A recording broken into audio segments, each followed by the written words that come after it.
Perfeito. A gente, no Ministério da Justiça e Segurança Pública, trabalha com a pauta a partir da Política Nacional de Busca de Pessoas Desaparecidas, que foi uma política criada pela Lei 13.812 de 2019. Essa política estabelece algumas das principais áreas de atuação do governo federal e é dividida aqui entre o Ministério da Justiça e Segurança Pública e Direitos Humanos e Cidadania.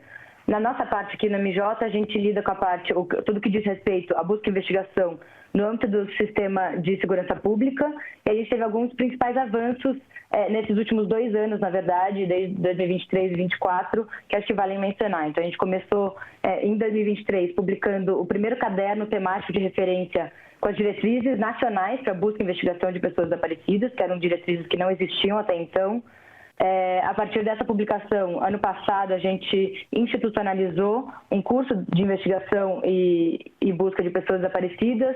Já realizamos 2 edições, capacitando 80 profissionais da segurança pública de todos os estados, o que é bastante importante para aumentar tanto a capacidade de atuação e de investigação dessas instituições, quanto para qualificar e melhorar o atendimento dessas instituições às famílias e em busca de respostas.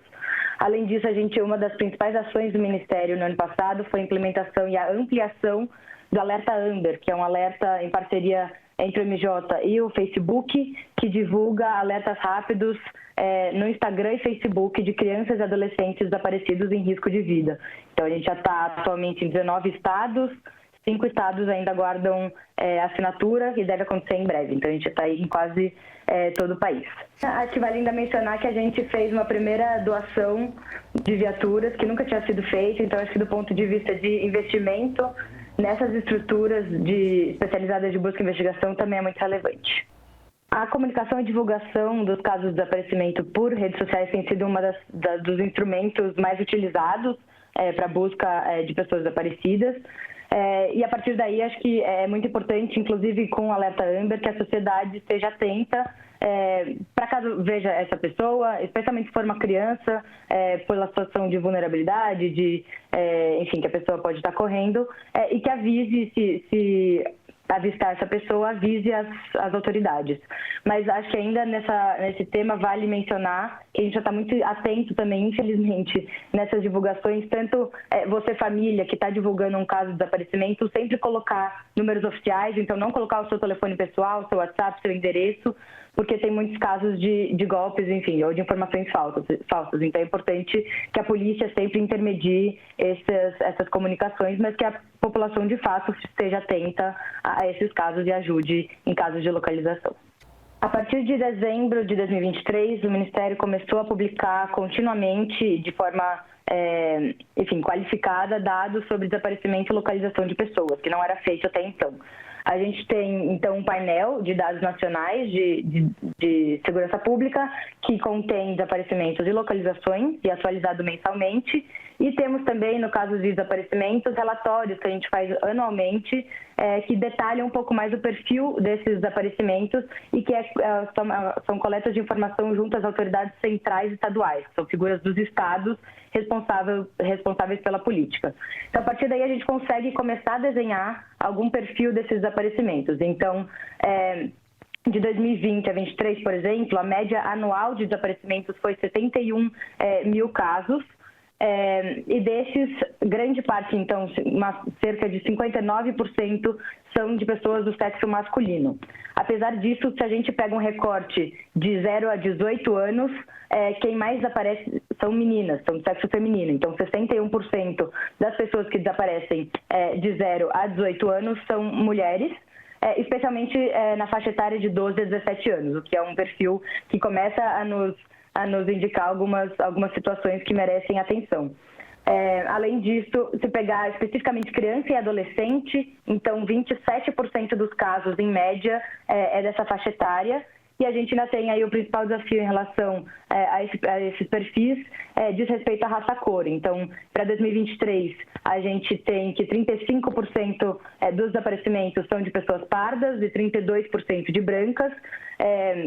o que se mantém mais ou menos aproximadamente nisso para as pessoas localizadas, mas acho que vale mencionar que para 23 a gente tem 21% dos casos em que a raça-cor não foi informada, o que já significa uma melhora em relação a 22, em que eram 40% dos casos em que a gente não sabia a raça-cor, mas que ainda são dados que precisam ser qualificados.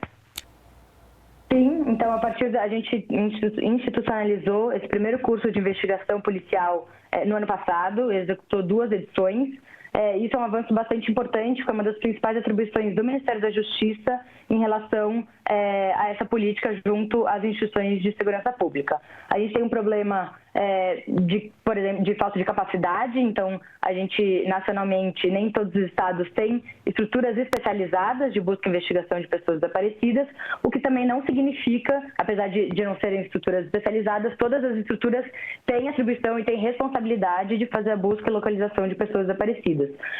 Então a gente, em primeiro momento, qualifica essas estruturas especializadas, então delegacias de busca e localização de pessoas desaparecidas, e estamos ampliando também o público capacitado para outras instituições, tanto para além da Polícia Civil, mas mesmo dentro da Polícia Civil para outras unidades que não sejam especializadas. A gente deve continuar esse ano com mais, no mínimo, 4 edições desse curso para a gente, enfim, conseguir que esse tema seja de fato valorizado, não só na sociedade, que a gente faz por meio de campanhas de informação, por exemplo, mas principalmente dentro das instituições de segurança pública para o tema ser de fato levado a sério e de fato que a gente garanta que todos os casos de desaparecimento tenham a busca e investigação realizados até que haja localização, como prevê a lei.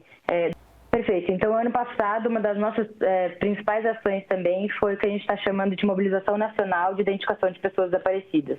Essa é uma iniciativa do Ministério da Justiça em parceria com as instituições estaduais de segurança pública, e a gente dividiu e colocou embaixo desse guarda-chuva da mobilização algumas iniciativas diferentes, justamente para tentar atender essa diversidade de casos que você mencionou em relação à possibilidade das pessoas desaparecidas. Então, a primeira etapa foi, de fato, a coleta de DNA de familiares. Então, essa é uma campanha que já foi realizada em anos passados, e se trata de um chamamento ativo aos familiares de pessoas desaparecidas para fazer a coleta de DNA, que é pesquisada e inserida no Banco Nacional de Perfil Genético e cruzada com enfim, DNAs de restos mortais não identificados ou de pessoas, porventura, vivas, que tenham DNAs coletados também e que a localização pode vir daí. Em relação a essa etapa, aconteceu de 26 a 30 de agosto do ano passado.